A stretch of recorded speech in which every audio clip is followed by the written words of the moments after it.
ആന ചിഹ്നം വിളിക്കുന്നത് പോലെ ഒരു വാർത്താമണി മുഴങ്ങിക്കഴിഞ്ഞു. റിപ്പോർട്ടർ ബ്രേക്കിംഗ് അലാമാണ്. റിപ്പോർട്ടർ ബ്രേക്കിംഗ് അലാമുമായി നമുക്കൊപ്പം നോബൽ മാരിക്കാരനുണ്ട്. നോബൽ മാരിക്കാരൻ റിപ്പോർട്ട് ചെയ്യാൻ പോകുന്ന വാർത്ത ഞാൻ മനസ്സിലാക്കുന്നത് ഇഡിയുമായി ബന്ധപ്പെട്ട വാർത്തയാണ്. റോബർട്ട് വാദ്രയ്ക്ക് വീണ്ടും ഇഡി നോട്ടീസ് ആണോ? എന്താണ് സംഭവിക്കുന്നത് നോബൽ മാരിക്കാരൻ?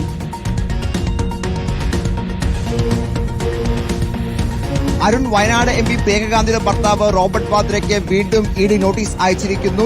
ഈ നോട്ടീസിൽ വ്യക്തമാക്കുന്നത് ഷിക്കാഗോർ ഭൂമി ഇടപാടുമായി ബന്ധപ്പെട്ടുകൊണ്ടാണ് ഈ നോട്ടീസ് ഇപ്പോൾ അയച്ചിരിക്കുന്നത്. ചോദ്യം ചെയ്യൽ ഹാജരാകണം എന്ന നിർദ്ദേശമാണ് ഇതിൽ ഉള്ളത് എന്ന് അറിയാൻ കഴിയുന്നു. പക്ഷേ ഇതിന്റെ തീയതിയുമായി ബന്ധപ്പെട്ട് ഒരു വ്യക്തത ഇനിയും വരേണ്ടതുണ്ട്. കഴിഞ്ഞ 8-ാം തീയതി ഇതേ കേസിൽ തന്നെ ഇഡി ചോദ്യം ചെയ്യുന്നതിന് വേണ്ടി നോട്ടീസ് അയച്ചിരുന്നു. ആ നോട്ടീസിന് അന്ന് മറുപടി നൽകുകയോ അല്ലെങ്കിൽ ഹാജരാകുകയോ റോബർട്ട് വാദ്ര ചെയ്തില്ല. അതിനു പിന്നാലെയാണ് ഇപ്പോൾ വീണ്ടും ഇത്തരത്തിൽ ഒരു നോട്ടീസ് നൽകിയിരിക്കുന്നത് എന്നാണ് നമുക്ക് അറിയാൻ കഴിയുന്നത്. ഭൂമി ഇടപാടിൽ അനധികൃതമായി പണം സമ്പാദിച്ചു എന്നാണ് ഈ കേസ്. 6 വർഷങ്ങൾക്ക് മുമ്പെടുത്ത കേസിലാണ് ഇപ്പോൾ വീണ്ടും ഇഡി നോട്ടീസ് എന്നത് പ്രധാനപ്പെട്ടതാണ്. ഈ കേസുമായി ബന്ധപ്പെട്ട് വ്യക്തമാക്കുന്നത് 7.5 കോടി രൂപ വില വരുന്ന 3.5 ഏക്കർ ഭൂമി ഇത് DLF എന്ന കമ്പനിക്ക് സ്കൈലൈറ്റ്, അതായത് വാദ്രയുടെ ഉടമസ്ഥ സ്കൈലൈറ്റ് എന്ന കമ്പനി 58 കോടി രൂപയ്ക്ക് മറിച്ചു വിറ്റു എന്നാണ്. അതായത് 7.5 കോടിക്ക് മേടിച്ച സ്വത്ത് 58 കോടിക്ക് മറിച്ചു വിറ്റു എന്നാണ് ഇതുമായി ബന്ധപ്പെട്ട കേസ്.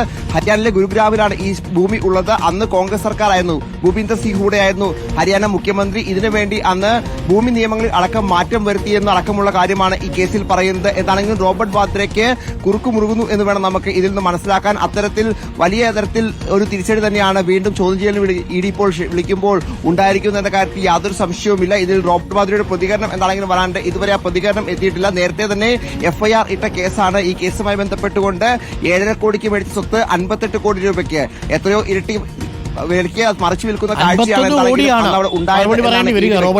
കള്ളപ്പണ വെളുപ്പിയിലടക്കം ഇതിലുണ്ട്. യെസ്, വളരെ പ്രധാനപ്പെട്ട വാർത്തയാണ് നോബൽ മാരിക്കാരൻ റിപ്പോർട്ട് ചെയ്യുന്നത്. 51 കോടി രൂപയുടെ ഇടപാടിലാണ് ഇപ്പോൾ ഇഡി നോട്ടീസ് അയച്ചിരിക്കുന്നത്. ഷിക്കോപൂർ ഭൂമി ഇടപാടുമായി ബന്ധപ്പെട്ട കേസിൽ. ഈ കേസിൽ നേരത്തെ ഒരു നോട്ടീസ് റോബർട്ട് വാദ്രയ്ക്ക് അയച്ചിരുന്നു, പക്ഷേ അത് റോബർട്ട് വാദ്ര തള്ളി. എന്തായാലും നിയമവിരുദ്ധമായി 51 കോടി രൂപ സമ്പാദിച്ചുവെന്ന് കാട്ടിയാണ് ഇഡി വീണ്ടും നോട്ടീസ് നൽകിയിരിക്കുന്നത്.